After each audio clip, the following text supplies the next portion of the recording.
A new cap on parent college loans. I'll be honest, Grant. That's the kind of headline I usually scroll right past. Don't scroll past this one.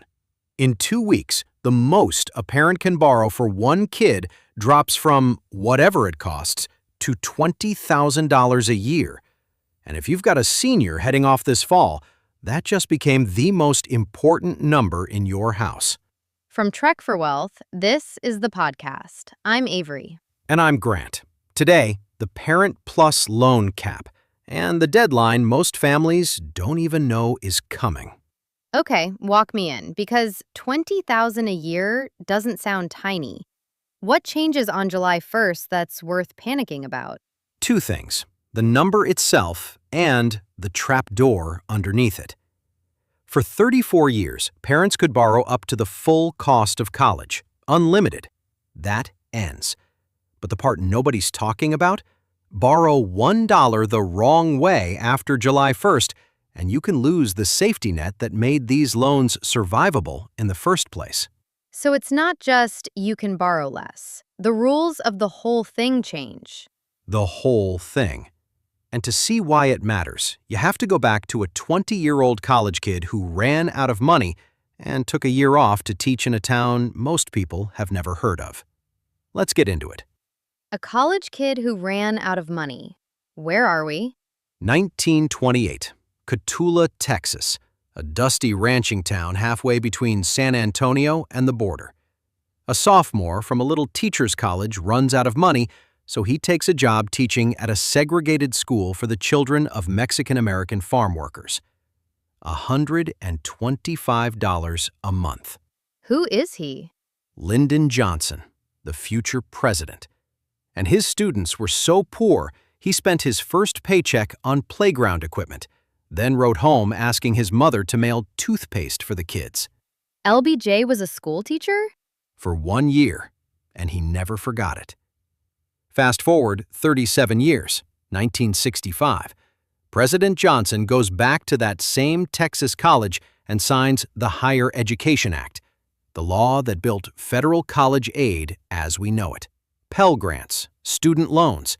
And standing there, he says, and I'm quoting him, "I shall never forget the faces of the boys and girls in that little Wellhausen Mexican school. I remember even yet the pain of knowing that college was closed to practically every one of those children because they were too poor." Wow. He said he made up his mind right then that the nation could never rest while the door to knowledge remained closed to any American. That's the door. That's the entire idea of federal college aid in one sentence, prying the door open. So where do parent loans come in? Because LBJ in 65 isn't lending to parents. Not yet. The parent loan, Parent Plus, shows up in 1980. And here's the part that'll surprise you. When Congress created it, it came with a cap, $3,000 a year, about $10,000 in today's money. Wait, it started with a cap? It started with a cap. It was designed for well-off families who had the money but needed a bridge, a liquidity loan basically. Small, bounded, for people who could clearly repay. So what happened? 1992 happened. Congress took the ceiling off, just removed it. From that point on, a parent could borrow up to the entire cost of attendance, no limit. And that's the world we've lived in for 34 years. But wait, why did the borrowing explode after 92? Just because the ceiling was gone? 2 engines. 1, college got dramatically more expensive. States pulled back funding for public universities for decades, so the sticker price kept climbing. 2, the Pell Grant, the actual aid, the money you don't repay, stopped keeping pace. So the gap between what aid covered and what college cost kept widening. And there sat an uncapped parent loan ready to fill any gap at any size. So the loan didn't cause the problem, it absorbed it. Absorbed it, quietly, for 30 years. So the thing everyone's calling a brand new cap is really the return of a cap we deleted in 1992. The history of the Parent Plus loan is really the history of a ceiling, one we put on at the start, ripped off in '92, and just bolted back on. That sounds familiar. We do this a lot, don't we? Remove a guardrail, wait 20 years, act shocked. You've been paying attention. Okay, so the ceiling's back. What exactly are the new numbers? Starting July 1st, 2026, $20,000 a year per child, $65,000 total lifetime per child. Before this, unlimited. After this, hard stops. And who does that actually hit? Smaller group than you'd think. Only about 2% of all students have a parent using these loans at all. But among the families who do use them, it bites. Roughly a third gets squeezed by that annual cap. And here's the counterintuitive part. It hits higher income families harder than lower income ones. Higher income? Why? Because wealthier families were borrowing bigger amounts for pricier schools. The cap clips the top. Lower income families were often already borrowing under 20 grand, when they could get approved at all. So, if relatively few people are affected, why does this feel like such a big deal? Because of what the loan actually is. Let me give you the number that should make every parent stop. The interest rate on a Parent Plus loan right now is 8.94%. Almost 9%? Highest rate of any federal student loan. A student borrowing for themselves pays 6.39. The parent pays nearly 9. Plus, and this one's sneaky, a 4.2% origination fee right off the top. Borrow $20,000 and over $800 vanishes before the money even reaches the school. So the parent, the one with the mortgage and a retirement to think about, gets the worst rate in the entire system. The worst rate. And look where that's led. Right now, about 3.6 million parents owe a combined $116 billion in these loans. That balance has nearly doubled in a decade. What's a typical balance look like? Average parent owes around $30,000, but roughly 1 in 7 owes more than $75,000. Usually parents who financed 2 or 3 kids back to back. And this same law, it also wipes out the graduate school version, Grad Plus, entirely. Future grad students lose their unlimited federal option too. So it's not only parents getting hit. Not only, but parents are who I worry about most, because so many of them are in their 50s and 60s. Americans 62 and older are now carrying about $132 billion in federal student debt. Roughly 480,000 of them owe more than $80,000. Over 100,000 owe more than 200,000. The loans in the parent's name, the diplomas in the kids, and the debt follows the parent into retirement. Into retirement. Sometimes it gets taken straight out of a Social Security check. So when people defend this cap as protecting families, They're not entirely wrong, which is exactly where this gets complicated. okay, make the case for the cap. Steelman it. Here's the honest case. This program drifted miles from its 1980 mission. It was built as a small bridge for families who could pay. Instead, it became an unlimited spigot, and the people who got hurt worst were low-income parents borrowing $40,000, $50,000, $80,000 for a degree their kid might not even finish, at 9% with almost no way out. A cap stops the bleeding. It says there's a number, and past it, the answer is no. It also pressures colleges, because if parents can't borrow infinity, schools can't keep charging infinity. That's actually persuasive. So what's the case against? Just as real. The gap doesn't disappear when you cap the loan. The bill still arrives. So families turn to private loans.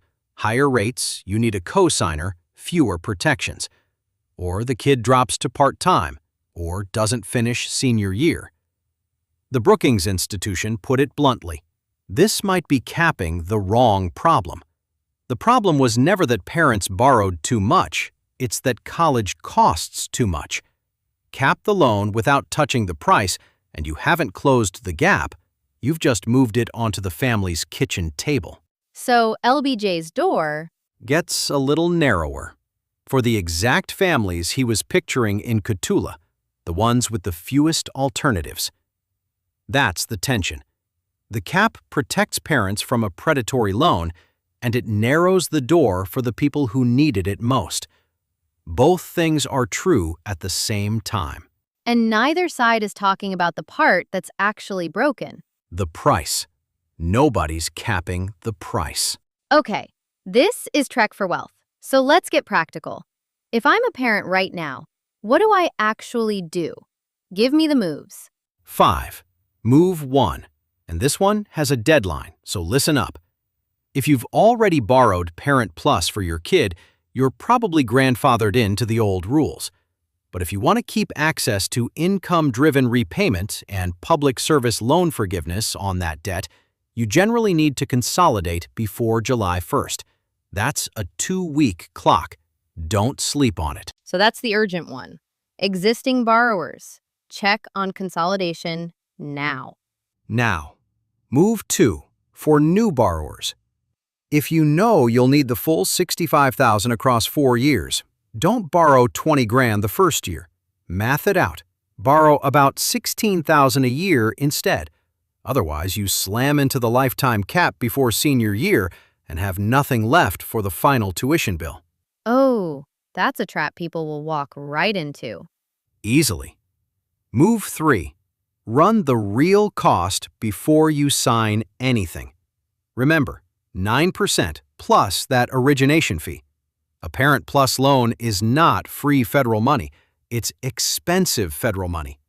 Compare it honestly against a private loan, or if you have it, a home equity option. Sometimes Plus wins because of the protections. Sometimes it doesn't. Just go in with your eyes open. Move 4? Move 4 is the one I'd tattoo on every parent's hand. Put your own oxygen mask on first. You can borrow for college. No one, and I mean no one, will lend you money for your retirement. If a Parent Plus payment is going to delay your own saving, the cap might be doing you a favor by forcing the conversation. We said that back in the 401k episode.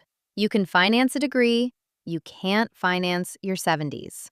You can't. And move 5. Attack the cost, not just the financing. Appeal the aid offer in writing. Schools have more room than they admit. Run the in-state and transfer math. Use the 529. Stack scholarships. Treat this cap as a forcing function to pick a school your family can actually afford, instead of one you have to mortgage your retirement to attend. So the cap isn't really the enemy. It's a flashing light on the dashboard. That's exactly it. It's the light. The engine, the price of college, is still the thing under the hood. So before we go, bring it home for me, Grant. What's the one thing you want a parent to walk away with? Here's where I land. In 1965, a former school teacher stood at his old college and swore the door to knowledge would never be closed to any American because they were too poor. 60 years later, we're standing at that same door with a measuring tape, arguing about how wide it should be. And the truth is, both sides of this are trying to protect families, one from a closed door, one from a crushing loan. The mistake is thinking the loan was ever the real question. The real question is the price on the other side of the door. We can't predict whether Congress ever fixes that, but you don't have to predict it to prepare for it. Know the deadline, run the numbers, protect your own retirement first. Preparing without predicting. Always. The door LBJ opened, and the bill that comes with it.